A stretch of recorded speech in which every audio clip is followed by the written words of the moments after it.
SIR প্রক্রিয়ার পর মানিকতলা কেন্দ্রে বিজেপির লিড 30,000, দাবি শুভেন্দু অধিকারীর। শুক্রবার উত্তর কলকাতার মানিকতলা বিধানসভা কেন্দ্রে দলীয় কার্যালয়ের উদ্বোধন করেন রাজ্যের বিরোধী দলনেতা শুভেন্দু অধিকারী। দলীয় কার্যালয় উদ্বোধনে এসে বিরোধী দলনেতা শুভেন্দু অধিকারী বলেন, কলকাতা পুরসভায় 144টা ওয়ার্ডের মধ্যে 54টি ওয়ার্ডে হার তৃণমূলের। উত্তর কলকাতায় 60টি ওয়ার্ডের মধ্যে 25টিতে তৃণমূল হেরেছে। তার দাবি, এত লুট করার পরেও মানিকতলাতে তাপস রায়ের সঙ্গে সুদীপ ব্যানার্জির ভোটের পার্থক্য মাত্র 3,000। তবে এসআইআর প্রক্রিয়ার পর মানিকতলাতে বিজেপির লিড 30,000। কোথায় আছে? এই ওয়ার্ডে লিড আছে। কলকাতা পুরসভার 143টা ওয়ার্ডের মধ্যে 144টা ওয়ার্ডের মধ্যে 54টা ওয়ার্ডে হারা।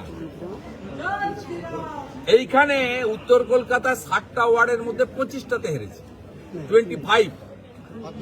এত লুট করার পরেও এই মানিকতলাতে তাপস রায়ের সঙ্গে ডিফারেন্স কত ওদের? সুদীপ বন্দ্যোপাধ্যায় অনলি 3,000। এসআইআর পরে তো মানিকতলাতে 30,000 লিড বিজেপি, এখানে 45,000 ভোটারের নাম নেই। তিনি বলেন, গত 15 বছরে এই বাংলাকে যেভাবে জলাঞ্জলি দেওয়া হয়েছে তার থেকে উত্তরণের জন্য প্রধানমন্ত্রী নরেন্দ্র মোদীজি বলেছেন, বাংলায় বিজেপি আনুন, তাহলে বাংলার হিত গৌরব ফিরিয়ে আনবো। আমরা সেই অপেক্ষায় আছি।